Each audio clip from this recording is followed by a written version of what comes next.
Hello students. जैसा कि हम मैक्रोन्यूट्रिएंट्स के बारे में स्टडी कर रहे हैं कि हमने वैरायटी ऑफ मैक्रोन्यूट्रिएंट्स देखे थे। तो कल की क्लास में हमने देखा था कि कार्बन, हाइड्रोजन, ऑक्सीजन, ओके, इसके अलावा नाइट्रोजन और फास्फोरस की किन किन फॉर्म में एब्जॉर्ब किया जाता है, किस फॉर्म में इसको एब्जॉर्ब किया जाता है और किस फॉर्म में इसको यूटिलाइज किया जाता है, किस फॉर्म में या कह सकते हो अपटेक किया जाता है और या किस फॉर्म में इसको एब्जॉर्ब किया जाता है। तो हमने ये देखा था। फिर हमने देखा था कि इनकी रिक्वायरमेंट क्या है, कि जैसे कि अगर नाइट्रोजन की बात करें तो नाइट्रोजन बेस का एक मेन कंपोनेंट होता है। मैग्नीशियम जो आपका क्लोरोफिल बनता है उसका एक मेन कंपोनेंट होता है। क्लियर। एमिनो एसिड्स का एक मेन कंपोनेंट होता है। तो लाइक दैट एक नाइट्रोजन एक मेन कॉन्स्टिट्यूट है जिसको एक प्रोटोप्लाज्मिक कॉन्स्टिट्यूट है।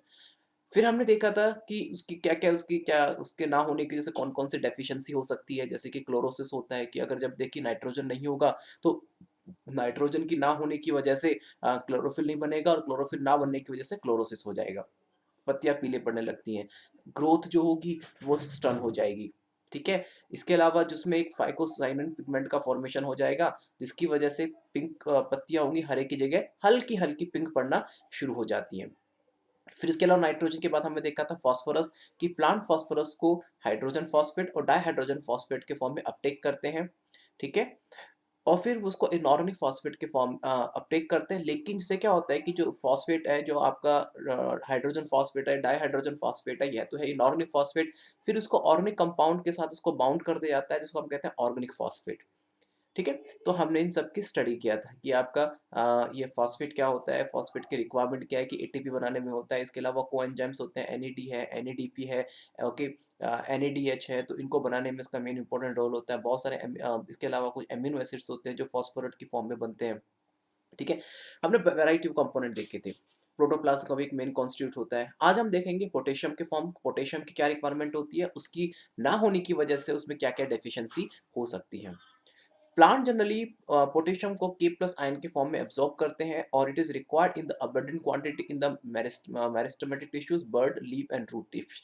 देखिए जो पोटेशियम आयन है ये सबसे ज़्यादा जरूरत पड़ती है इनको मेरिस्टेमेटिक टिश्यूज की। जो मेरिस्टेमेटिक टिश्यूज होते हैं कंटिन्यूसली डिवाइडिंग टिश्यू होते हैं जो लगातार डिवाइड हो रहे होते हैं। तो मेरिस्टेमेटिक टिश्यू जो होती हैं, इसके अलावा जो बर्ड है उसकी जो लीफ है या जो टिप पोर्शंस है उनको डिवाइड करने के लिए, कंटिन्यूसली डिवाइड होने के लिए उनको पोटेशियम आयन की जरूरत होती है।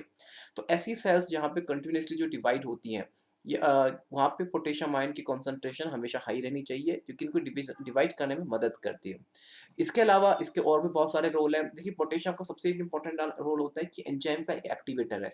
मैंने आपको बताया था कि एंजाइम बने होते हैं प्रोटीन के, लेकिन वो प्रोटीन केवल अगर प्रोटीन है, बहुत सारे एंजाइम ऐसे होते हैं, उन एंजाइम को चलाने के लिए एक चाबी भरनी पड़ती है। तो चाबी होती है मेटल्स। जैसे ही मेटल उस एंजाइम से जुड़ते हैं वो एंजाइम एक्टिवेट होते हैं। मतलब वो मेटल जो होता है उस एंजाइम की चाबी होती है। जैसे ही मेटल उसके साथ जुड़ेंगे, कोई भी आयन उसके साथ जुड़ेगा, देन दे बिकम एक्टिव। तो potassium is also the second kind of the this is like is the same kind of the activator. इसके अलावा इस एंजाइम एक्टिवेटर के अलावा इसको बेसिकली ये सेल के अंदर एनायन और कैटायन को बैलेंस रखता है। एनायन और कैटायन कहने का मतलब है कि ये पॉजिटिव और नेगेटिव आयंस को बैलेंस रखता है। इसके लिए क्या होता है कि सेल्स के अंदर एक पोटेशियम पंप पाया जाता है। पोटेशियम पंप पाया जाता है जो कि एक्टिव ट्रांसपोर्टेशन मैकेनिज्म के थ्रू सेल्स में चार्ज को बैलेंस रखता है। ठीक है? आपने पढ़ा होगा एक्टिव ट्रांसपोर्टेशन, पैसिव ट्रांसपोर्टेशन। तो कई बार क्या होता है कि जब कई बार ऐसी सिचुएशंस आती हैं कि सेल की मेम्ब्रेन की एक साइड चार्ज ज़्यादा हो जाता है और एक साइड चार्ज कम रह जाता है। तो मेम्ब्रेन क्या होती है, डैमेज हो सकती है क्योंकि मेम्ब्रेन में पोटेंशियल आ गया है। तो उस केस में क्या होता है, पोटेशियम आयन सेल से बाहर निकलता है against to a concentration gradient. तो उसके लिए उसको एनर्जी की जरूरत होती है। तो उस केस में पोटेशियम आयन की जरूरत होती है। प्रोटीन सिंथेसिस होता है, लाइक जब आपके जो प्रोटीन सिंथेसिस होता है, जब प्रोटीन सिंथेसिस कहने का मतलब जो एमिनो एसिड्स का फॉर्मेशन होता है वो पोटेशियम आयन की मदद से होता है। स्ट्रोमेटा की क्लोजिंग और ओपनिंग में आप ध्यान कीजिए, जो स्ट्रोमेटा होते हैं उस स्ट्रोमेटा के चारों तरफ जो गार्ड सेल्स होती हैं, उस गार्ड सेल्स जो होती हैं वही पोटेशियम गार्ड सेल्स होती हैं। गार्ड सेल्स ही बेसिकली स्टोमेटा को कवर करती हैं।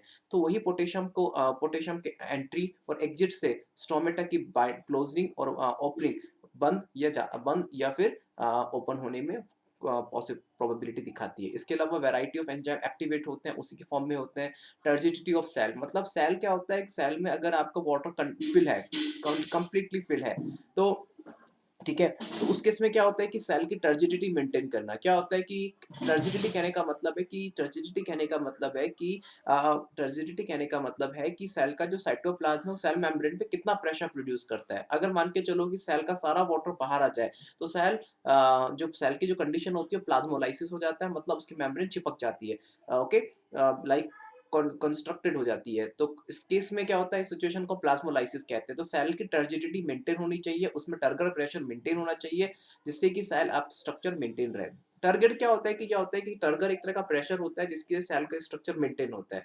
हमारी बॉडी का जो स्ट्रक्चर मेंटेन है वो टर्गर प्रेशर की वजह से। तो लगातार हमारा जो साइटोप्लाज्म होता है सेल मेम्ब्रेन पे प्रेशर डालता रहता है, जिसकी वजह से उसकी टर्जिडिटी मेंटेन रहती है। तो जब तक टर्जिडिटी सेल की मेंटेन नहीं रहेगी तो सेल क्या होगा, चिपक जाएगी, लाइक सिकुड़ जाएगी। तो उस केस में भी टर्जिडिटी मेंटेन करने में पोटेशियम आयन एक इंपॉर्टेंट रोल प्ले करता है। सेल परमेबिलिटी को ही मेंटेन करता है। मतलब सेल परमेबिलिटी कहने का मतलब है कि देखिए सेल कितनी परमेबल होनी चाहिए, कितनी नहीं होनी चाहिए। कहने का मतलब है कि देखिए सेल केवल कुछ ही स्पेसिफिक आयंस को अंदर एंटर करने देती है, इसके अलावा हर आयंस को तो अंदर एंटर कर नहीं सकता। तो उस केस में सेल की परमेबिलिटी मेंटेन होती है। 40 से ज़्यादा एंजाइम्स के एक्टिवेटर है। अगर देखिए इसकी डेफिशिएंसी देखिए, अगर ये डेफिशिएंसी क्या है कि देखिए पोटेशियम आयन बेसिकली बहुत सारे एंजाइम्स का एक्टिवेटर है। तो अगर पोटेशियम आयन एक्टिव ही नहीं होगा तो बहुत सारी उसकी एक्टिविटी रुक जाएँगी। मेरिस्टेमेटिक टिश्यू काम नहीं करेगा तो क्या होगा, प्लांट स्टंट हो जाएगा, छोटा रह जाएगा, बशी शेप हो जाएगा, ठीक है? ओके, इसके अलावा इसकी जो सबसे पहली जो इसकी डेफिशिएंसी होती है आपको मैच्योर लीफ पर दिखाई देती है। कहने का मतलब है मैच्योर लीफ पर दिखाई देती है, जिसकी वजह से leaf become mooted and the slow chlorosis. पहले वो समझिए कि मैच्योर लीफ पे दिखाने का मतलब क्या है। देखिए कुछ तरह के ऐसे आयंस होते हैं, एक होता है मोबाइल आयन, एक होता है नॉन मोबाइल आयंस। एग्जांपल के लिए पोटेशियम आयंस में क्या प्रोबेबिलिटी होती है कि पोटेशियम आयन जो होता है ये मोबाइल आयन होता है। कहने का मतलब है कि एक मैच्योर लीफ होती है, एक यंग लीफ होती है। तो पोटेशियम आयन क्या करता है कि अगर इन केस यंग लीफ के अंदर पोटेशियम आयन नहीं है, यंग लीफ के अंदर पोटेशियम आयन नहीं है, तो क्या करेगा ये पोटेशियम आयन उस मैच्योर लीफ से निकलते हुए यंग लीफ में चला जाता है। तो मैच्योर लीफ क्या करती है, पोटेशियम आयन को छोड़ देती है और अपना सेक्रीफाइस करते हुए वो अपना पोटेशियम आयन यंग लीफ को दे देती है। तो क्या होता है, इसके जो सिम्टम सबसे पहले आपको मैच्योर लीफ में नजर आएंगे, क्योंकि मैच्योर लीफ ने सेक्रीफाइस कर दिया है। अब पोटेशियम आयन देखिए कहते हैं ना कि जाने से पहले अंग दान कर गए, बस वही है। अगर आपने किसी उसकी आंखें निकाल ली, किसी भी एक मरते हुए इंसान की आंखें निकाल ली और आंखें किसी दूसरे इंसान को दे दी, तो जो जिससे आपने आंखें निकाली उसमें आंखों की तो कमी हो गई ना, और दूसरे इंसान को आंखें आपने दे दी। तो उसी तरीके से सबसे पहले सिम्टम्स इसके आपको मैच्योर लीफ में नजर आएंगे। लेकिन अगर लगातार फिर भी पोटेशियम की कमी है, देन उसके सिम्टम आपको यंग लीफ में नजर आएंगे, ठीक है?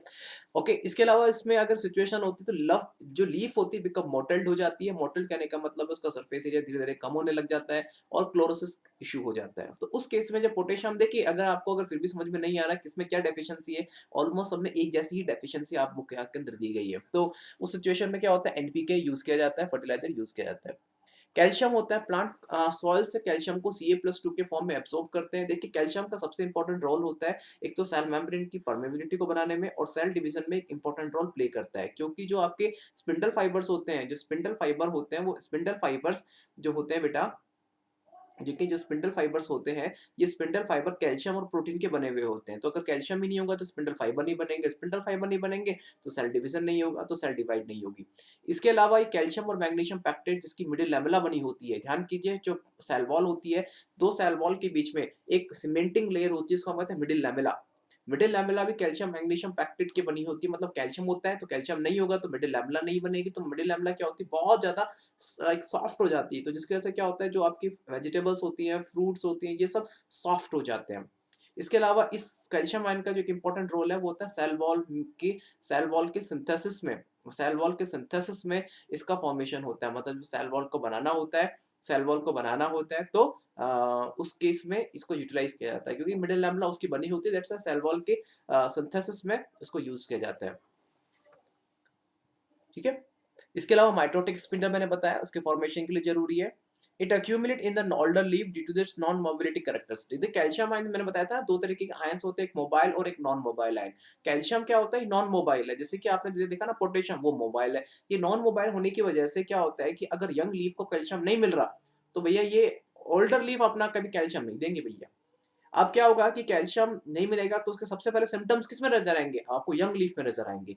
लेकिन जो मैच्योर लीफ है, तो मैच्योर लीफ कह सकते हो या फिर जो ओल्डर लीव्स है, उनमें ये क्या होता है, कैल्शियम एक्यूमुलेट हो जाता है। लेकिन ये ध्यान रखना, ये एक तरह का होता है, अपना सारा अपने पास ही रखते हैं, कभी भी ये ओल्डर लीफ को नहीं देंगे। ओके। इसके अलावा सेल मेम्ब्रेन की जो नॉर्मल फंक्शनिंग है, मतलब सेल मेम्ब्रेन को जब डिवाइड होना होता है या फिर सेल मेम्ब्रेन या फिर सबसे इम्पोर्टेंट सेल मेम्ब्रेन में फंक्शनिंग कैसे होता है कि जब इन केस कभी कोई हार्मोन्स सेल, जैसे कि इन केस आपकी किसी सेल ऑर्गन में कोई पर्टिकुलर ग्लैंड है, उस ग्लैंड से कोई हार्मोन रिलीज हुआ। अब वो हार्मोन क्या होता है, कुछ सिग्नल लेके आता है और सेल के पास जाता है कि ये बताने के लिए कि ये सिग्नल आए हैं। अब मान के चलो क्या होता है, सेल मेम्ब्रेन पे कैल्शियम होता है, कैल्शियम मान के चलो एक सेल मेम्ब्रेन की जो सेल मेम्ब्रेन होता है ना, सेल मेम्ब्रेन की जो एक्सटर्नल प्रोटीन होती है, उसके अंदर कैल्शियम होता है। कैल्शियम क्या करता है, एक तरह के गेटमैन के समान है। तो वो क्या करता है, हार्मोन अंदर तो आएँगे नहीं सेल के अंदर, वो क्या करता है, वो बोलता है आप मुझे अपना इन्फॉर्मेशन दे दो, मैं डीएनए को जाके आपकी इन्फॉर्मेशन पास कर दूँगा। तो कैल्शियम क्या करता है, उस हार्मोन की इन्फॉर्मेशन को लेता है और न्यूक्लियस को वो जाके इन्फॉर्मेशन पास कर देता है। तो उस केस में भी ये फंक्शनिंग में इंपॉर्टेंट रोल प्ले करता है। Okay. Calcium binding to a phospholipid, इसके अलावा सॉरी, इसके अलावा कैल्शियम जो होता है, कैल्शियम मतलब फॉस्फोलिपिड से बाइंड अप हो जाता है और बाइंड अप होने की वजह से देखिए, फॉस्फोलिपिड आपको पता है जो लिपिड की जो लेयर होती है, जो सेल मेम्ब्रेन होती है, जो फॉस्फोलिपिड का बना होता है, जेल लाइक स्ट्रक्चर है। अब जेल लाइक स्ट्रक्चर होने की वजह से समर में ये जेल कभी भी एक्सपेंड कर सकता है। मान के चलो अगर ऐसी सिचुएशन आती, अगर गर्मी बहुत ज़्यादा पड़ गई है, तो जेल तो कभी भी एक्सपेंड कर जाएगा और अगर जेल अगर एक्सपेंड करने लगा तो सेल की कोई पर्टिकुलर एक जो टर्जिडिटी है या सेल का एक पर्टिकुलर स्ट्रक्चर वो कैसे मेंटेन रहेगा। तो उसके लिए क्या होता है, कैल्शियम उसकी मेम्ब्रेन को स्टेबलाइज करता है, जिससे कि सेल मेम्ब्रेन की जो इंटीग्रिटी होती है वो हमेशा मेंटेन रहती है। इसके अलावा जो कैल्शियम होता है, ऑस्मोटिक प्रेशर मतलब जो उसके जो प्रोटोप्लाज्म होता है उसका osmotic pressure, cell permeability, cell sap concentration उसको मेंटेन करने में ये मदद करता है। ठीक है। ऑस्मोटिक प्रेशर मैं पढ़ाऊंगा ऑस्मोटिक प्रेशर आपको, तो ऑस्मोटिक प्रेशर मैं आपको बताऊंगा। ठीक है। सेल परमेबिलिटी देखिए, सेल परमेबिलिटी कहने का मतलब है कि ये कैल्शियम आयन एक तरह के गेटमैन की तरह है, तो वो देखेगा किसको अंदर आना है, किसको अंदर नहीं आना है, तो गेटमैन की तरह ये काम करता है कैल्शियम आपका। ठीक है। ठीक है बेटा। तो इसके अलावा cell sap concentration, cell sap क्या होता है, सेल सैप होता है कि सेल के साइटोप्लाज्म का कंसंट्रेशन क्या है, ऐसा बोलता है सेल सैप कंसंट्रेशन। सेल के साइटोप्लाज्म का कंसंट्रेशन क्या है, मान के चलो कि सेल का जो सैप का कंसंट्रेशन हमेशा कांस्टेंट होना चाहिए, क्योंकि अगर के सेल सैप का कंसंट्रेशन बढ़ गया तो ऑस्मोटिक प्रेशर बढ़ जाएगा और ऑस्मोटिक प्रेशर बढ़ जाने से वो ज्यादा अमाउंट ऑफ वाटर को अंदर लेगा और सेल कभी बस्ट हो सकती है।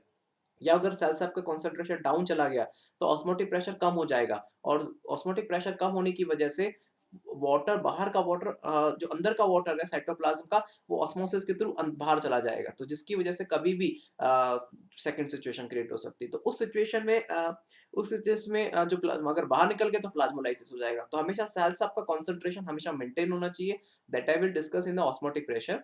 ये जो मैं पढ़ाऊंगा आपको कि ऑस्मोटिक प्रेशर के बारे में, जब मैं आपसे डिस्कस करूंगा कि कैसे सेल सैप के कंसंट्रेशन कम या ज़्यादा होने की वजह से कम या ज़्यादा होने की वजह से सेल परमेबिलिटी, ओके, और सेल के स्ट्रक्चर पे एक आपको इफेक्ट दिखाई देगा। ओके। इसके अलावा भी आपको इसमें जो फ्लेक्सिबिलिटी ऑफ सेल वॉल, अब क्या होता है कि कैल्शियम जरूरी होता है सेल वॉल, जो कैल्शियम होता है बेटा, सेल वॉल के अंदर कैल्शियम होता है, क्योंकि कैल्शियम होता है, कैल्शियम मैग्नीशियम पैक्टेट का एक इंपॉर्टेंट पार्ट है, तो कैल्शियम होना चाहिए। अगर कैल्शियम पूरा नहीं है तो क्या होगा, कैल्शियम मैग्नीशियम जो पैक्टेट जो मिडिल लैमेला है वो डिमिनिश होने लगेगी, डिस्ट्रॉय होने लगेगी, जिसकी वजह से उसका पूरा स्ट्रक्चर इफेक्टेड हो जाएगा। इसके अलावा जो लीफ की जो शेप है वो डिसऑर्डर्ड होने लगी। कहने का मतलब लीफ एक पर्टिकुलर शेप होता है तो धीरे-धीरे वो शेप जो होगी वो खत्म होने लगेगी।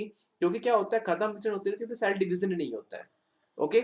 और क्लोरोसिस होगा, क्लोरोसिस सब में ही हो रहा है, क्योंकि क्लोरोसिस इसलिए होता है क्योंकि कहीं न कहीं कैल्शियम जो होता है वो हर एक कंपोनेंट, चाहे पोटेशियम हो, चाहे कैल्शियम हो या फिर फास्फोरस हो, नाइट्रोजन हो, कहीं न कहीं हर एक कंपोनेंट सेल डिवीजन में एक इंपॉर्टेंट रोल प्ले करता है। तो अगर जब एक इंपॉर्टेंट रोल प्ले करता है तो अगर कैल्शियम की कंसंट्रेशन एक से ज़्यादा हो गई, ठीक है, सॉरी, एक साइड कम हो गई, तो कम होने की वजह से क्या होता है, सेल डिवीजन इफेक्टेड होता है। ठीक है। मैं एक बार आपको सेल सब कंसंट्रेशन का एक नॉर्मल तरीका बता देता हूं, अगर आपको कंफ्यूजन ना हो इसके लिए। ओके। मान के चलो ये सेल है, ठीक है। इस सेल के अंदर ये सेल है, ये सेल के चारों यहाँ पे मान के चलो ये सेल का न्यूक्लियस है, ठीक है। और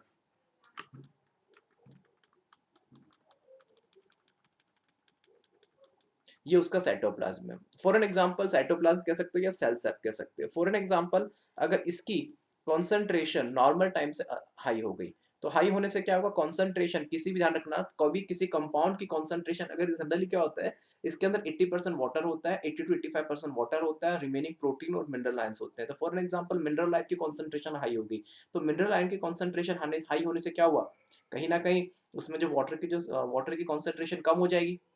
अब वाटर की कॉन्सेंट्रेशन कम हो गई तो क्या हुआ, इसका ऑस्मोटिक प्रेशर इंक्रीज हो गया, ठीक है। तो ऑस्मोटिक प्रेशर इंक्रीज होने से क्या होगा, अब देखिए मैंने मान के चलो कि पहले यहाँ पर थी, फॉर एन एग्जांपल पहले यहाँ पर थी 80% कॉन्सेंट्रेशन थी वाटर की, ठीक है। अब क्या हुआ, एग्जांपल के लिए अब 80% नहीं रही है, अब उसकी कॉन्सेंट्रेशन रह गई है, अगर अंदर का कैल्शियम का कॉन्सेंट्रेशन, अंदर किसी भी आयंस का कॉन्सेंट्रेशन बढ़ गया, अगर 80% नहीं है और अगर 80% अगर किसी भी आयंस का कॉन्सेंट्रेशन बढ़ गया, तो आयन का कॉन्सेंट्रेशन जैसे बढ़ेगा तो प्योर वाटर, ये 80% प्योर वाटर है, तो प्योर वाटर की कॉन्सेंट्रेशन कम हो जाएगी, तो मान के चलो प्योर वाटर की कॉन्सेंट्रेशन हो गई,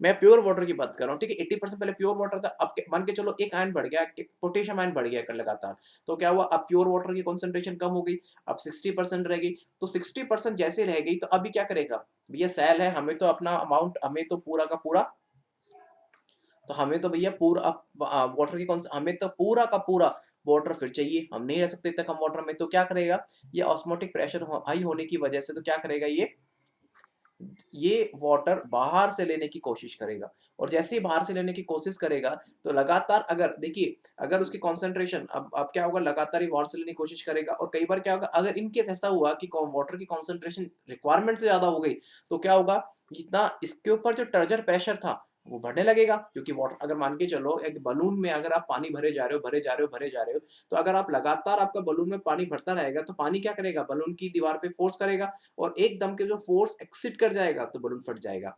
तो क्या हो जाए, टर्गर प्रेशर इतना ज्यादा हो जाएगा कि वो बलून को फाड़ देगा, बलून फट जाएगा, तो उस केस में ही सिचुएशन चेंज हो सकती है। और अगर 80% की जगह अगर मान लीजिए 95% हो गया, तो वाटर ज्यादा आ गया, तो ये क्या करेगा, ये कहेगा भैया नहीं चाहिए था वाटर, ले जाइए जिसका वाटर जिसका है, तो क्या होगा, वाटर बाहर जाएगा, और जब वाटर बाहर जाएगा तो अब क्या होगा, वाटर बाहर चला गया तो यहाँ वाटर की कॉन्सेंट्रेशन कम हो जाएगी, कॉन्सेंट्रेशन कम होते ही जो प्लाज्मा मेम्ब्रेन है, जो यहाँ चारों तरफ क्या होता है, जो प्लाज्मा मेम्ब्रेन है, ये प्लाज्मा मेम्ब्रेन सिकुड़ के न्यूक्लियस के पास में आ जाती है, ठीक है। तो दोनों सिचुएशन में ही सेल सेप कॉन्सेंट्रेशन हमेशा मेंटेन होनी चाहिए। बाय द वे जब मैं आपको समझाऊंगा आपको क्लियर कर दूंगा। मैग्नीशियम बेसिकली क्या होता है, मैग्नीशियम को Mg+2 के फॉर्म में लिया जाता है, और ये मैग्नीशियम एक इंपॉर्टेंट एंजाइम एक्टिवेटर होता है, जो कि फोटोसिंथेसिस हो चाहे रेस्पिरेटरी रिएक्शंस हो, उसमें एंजाइम को एक्टिवेट करता है। इसके अलावा डीएनए और आरएनए के सिंथेसिस में भी इसका एक इंपॉर्टेंट रोल होता है।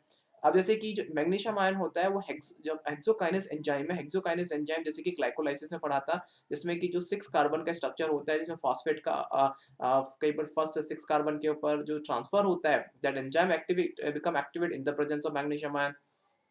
इसके अलावा रूबिस्को एंजाइम, सोचिएगा रूबिस्को एंजाइम पढ़ा था हमने C3 साइकिल में, वह रूबिस्को एंजाइम।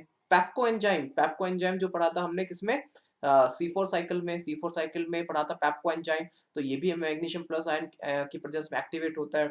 और इसके अलावा पायरुवेट डिहाइड्रोजनेज एंजाइम, ये पढ़ा था हमने फर्मेंटेशन में, ठीक है, फर्मेंटेशन में पढ़ा था, जब ऑक्सीजन अवेलेबल नहीं होती तो फर्मेंटेशन होता है। तो ये सारे enzyme hexokinase, rubisco, PEPCO, pyruvate dehydrogenase enzyme, ये सारे एंजाइम मैग्नीशियम प्लस आयन की प्रेजेंस में एक्टिवेट होते थे। आपको सोचिए ये सारे एंजाइम जो एक्टिवेट हो रहे थे, सो कैसे, अगर ये नहीं होगा तो कितना फर्क पड़ेगा।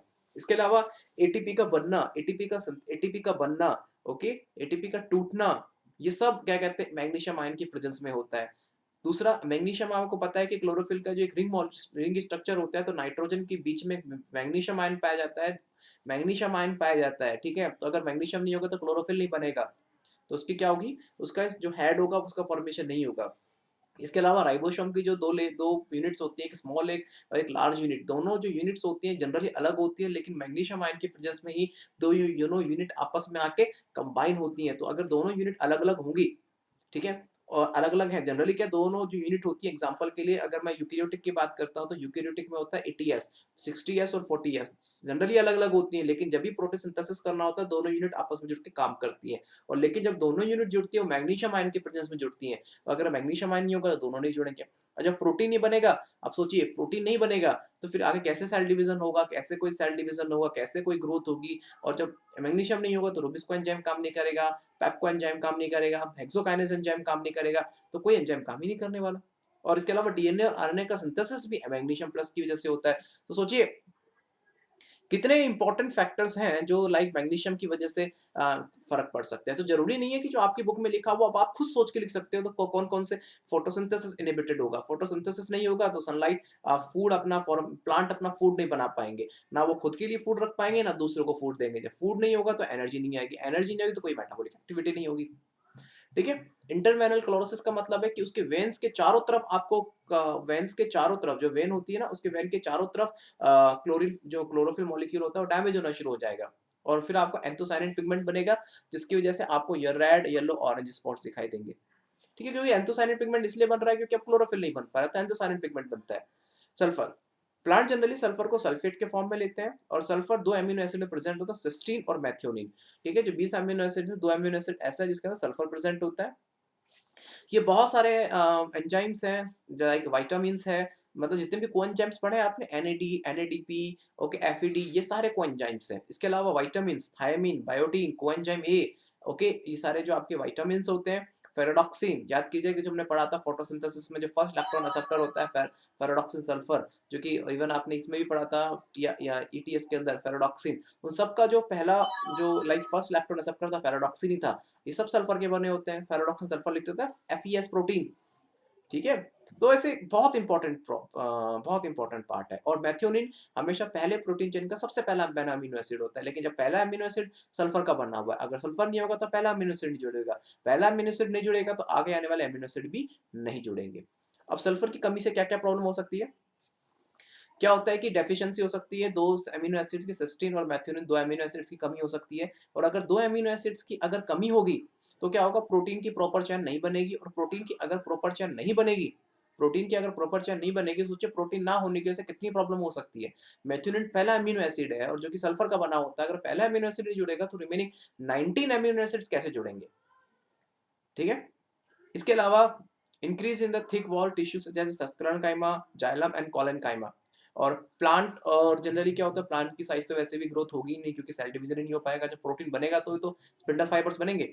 दूसरा, increase in the thick wall tissue sclerenchyma, xylem and collenchyma. देखिए क्या होता है क्या है कि जब जो स्क्लेरेनकाइमा आपने पढ़ा हो ये डेड टिश्यू है, कोलेनकाइमा भी ये डेड टिश्यू है। ओके, तो सारे आपने पढ़ा हो जो लिग्निन का डिपोजिशन होता है, आपने पढ़े होंगे ना, पेरेन्काइमा, कोलेनकाइमा, स्क्लेरेनकाइमा आपने पढ़े होने चाहिए। तो ये सब ऐसे टिश्यूज हैं जो जनरली क्या होता है प्राइमरी वॉल के चारों तरफ डिपॉजिटेड होते हैं। प्राइमरी जो वॉल होती है, प्राइमरी सेल वॉल होती है, इसके चारों तरफ ये डिपॉजिटेड होते हैं। तो इसके तरह के टिश्यूज बनते हैं, स्क्लेरेनकाइमा टिश्यू बन रहा हो, कोलेनकाइमा टिश्यू बन रहा हो, तो होगा क्या कि जब लिविंग सेल्स नहीं क्रिएट कर पाएंगी तो उसको स्ट्रेंथ देने के लिए, अब देखिए लिविंग सेल्स तो ग्रोथ नहीं कर पा रही है क्योंकि लिविंग सेल्स को ग्रो करने के लिए तो चाहिए सल्फर, चाहिए सल्फर से मेथियोनिन अमीनो एसिड बनेगा और remaining amino acid bind up होंगे। आप सोचिए कि अगर लिविंग सेल्स ही नहीं जनरेट कर पा रही है तो सेल को हार्डनेस कौन देगा? सेल को हार्ड देने के लिए क्या करेंगे? स्क्लेरेनकाइमा। ये जो डेड टिश्यूज होते हैं चारों तरफ डिपॉजिट हो जाएंगे, जैसे कि एटलीस्ट प्लांट को तो सपोर्ट दे किसी भी हालत में, तो उसकी वजह से उसकी थिक वॉल जो उसकी वॉल थिक हो जाएगी।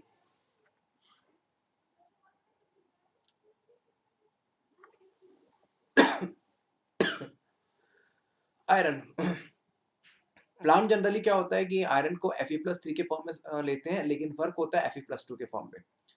ठीक है, आयरन क्या होता है कि जो आयरन जो होता है Fe+3 के फॉर्म में इरिटेट सॉइल के अंदर पाया जाता है, लेकिन उसको बाद में कन्वर्ट कर देते हैं Fe+2 में। मतलब Fe+2 से जो Fe+2 का फॉर्मेशन क्या होता है, रिडक्शन होता है। ध्यान रखना, यहाँ तक हमने सारे आपके मैक्रोन्यूट्रिएंट्स पढ़ लिए हैं। कौन कौन से मैक्रोन्यूट्रिएंट पढ़े हैं? हमने कार्बन पढ़ा, हाइड्रोजन पढ़ा, ऑक्सीजन पढ़ा। ठीक है, इसके अलावा हमने पोटेशियम पढ़ा, फास्फोरस पढ़ा, मैग्नीशियम पढ़ा, सल्फर पढ़ा, कैल्शियम पढ़ा। ये सारे के सारे आपके मैक्रोन्यूट्रिएंट्स हैं। अब हम पढ़ेंगे माइक्रोन्यूट्रिएंट्स, मतलब जिसकी रिक्वायरमेंट बहुत कम चाहिए। ठीक है, 10 मिलीमोल से कम चाहिए होती है। अगर उससे कंसंट्रेशन ज्यादा बढ़ गई then it may behave like a toxic.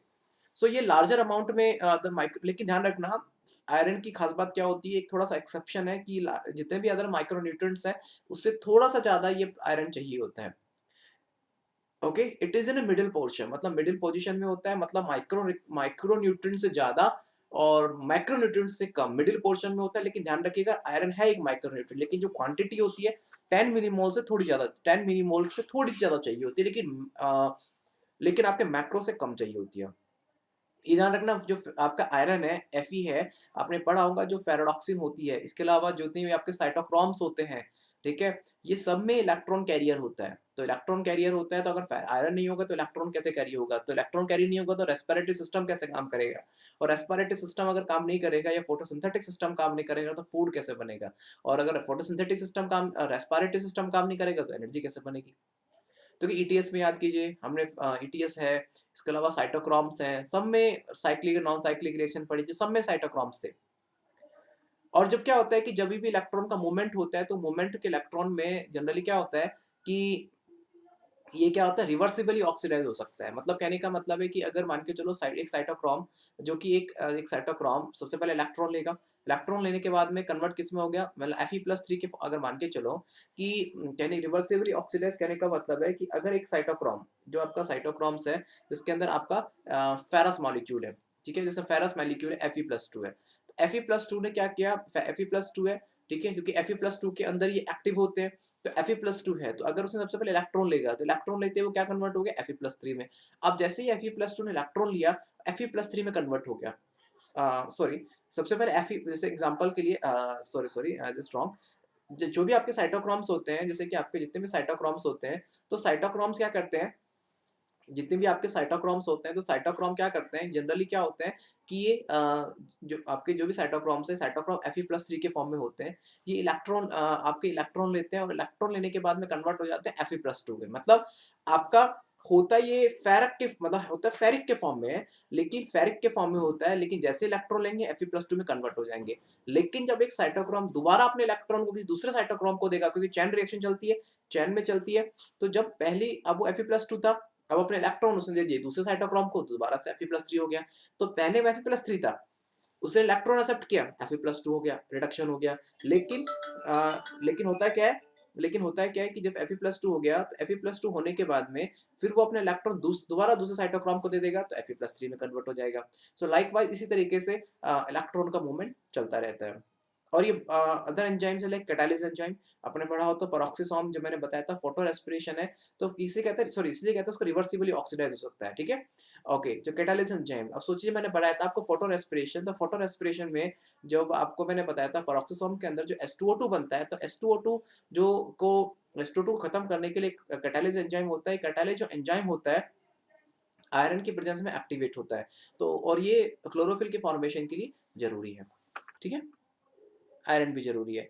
तो अगर इसके सिम्टम्स क्या-क्या हो सकते हैं, क्लोरोसिस होगा तो उसकी वजह से क्या होता है, अराइजेस यंग लीफ वाइडली, मतलब क्लोरोसिस यंग लीफ के अंदर आपको ये ज्यादा दिखेगा, क्योंकि यंग लीफ के अंदर इसलिए दिखता है क्योंकि ये नॉन मोबाइल होता है, तो ये क्या होता है, यंग लीफ के अंदर ज्यादा दिखेगा, क्योंकि ये नॉन मोबाइल होगा तो ओल्डर लीफ को छोड़ के कभी यंग लीफ में जाएंगे ही नहीं, तो ये केवल ओल्डर लीफ में एक्यूमुलेट होता रहेगा।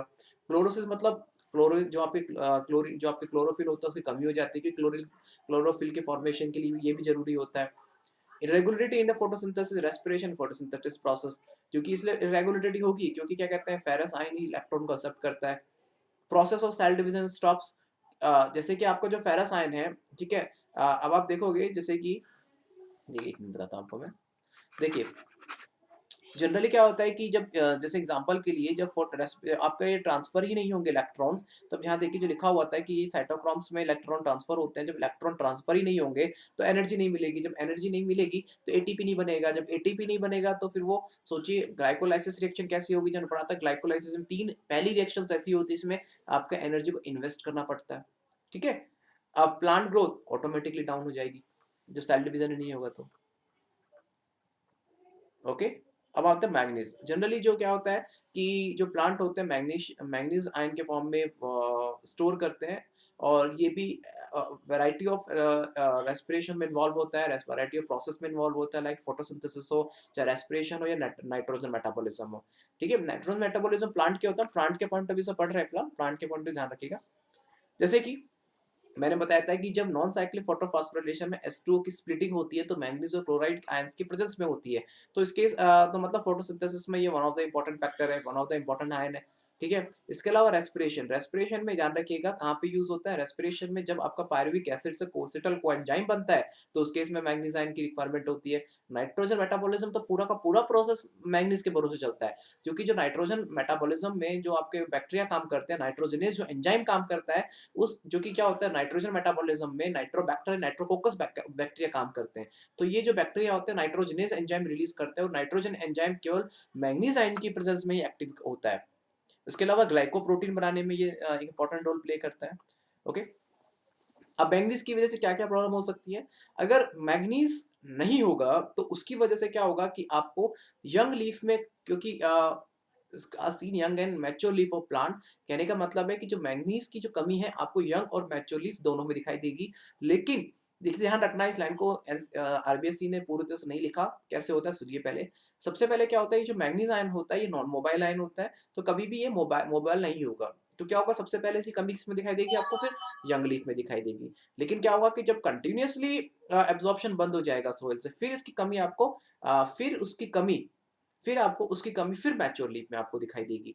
ठीक है? तो एक टाइम के बाद में आपको ये दोनों ही लीफ एक टाइम के बाद में ये दोनों ही सिचुएशन में दोनों देखिए, दोबारा समझिएगा, अगर आपका अगर मैच्योर लीफ ये लाइक ये ध्यान रखना, जो मैंगनीज आयन होता है, ये जो मैंगनीज आयन है अ, सॉरी ये मोबाइल होता है, नॉन मोबाइल नहीं होता, ये मोबाइल होता है। तो मोबाइल होने में क्या होगा कि ये मैच्योर से किसमें निकल गया, मैच्योर से निकल जाता है यंग लीफ के अंदर। तो मैच्योर लीफ में सबसे पहले आपको कमी दिखाई देगी। लेकिन अगर मान के चलो मैंगनीज प्रेजेंट ही नहीं है सॉइल के अंदर, तो भैया अब यंग के पास पहला ऑप्शन था कि उन्होंने मैच्योर से ले लिया। अब उन्होंने मैच्योर लीफ में मैग्नीशियम को लिया, क्लोरोफिल बना लिया, अदर एक्टिविटीज में यूज कर लिया। लेकिन फोटोसिंथेटिक रेस्पिरेशन नाइट्रोमेटाबॉलिज्म तो कंटिन्यूअस प्रोसेस है, उनको अगेन और मैग्नीशियम चाहिए। तो जो पहला था वो तो उन्होंने यूज कर लिया और लीफ से, लेकिन अब सॉइल के अंदर मैंगनीज ही नहीं है तो वो भी कहाँ से लाएंगे। तो फिर आपको सेकंड सिम्टम्स आपको यंग लीफ के अंदर नजर आएंगे। रूट का डेवलपमेंट लिमिटेड हो जाता है।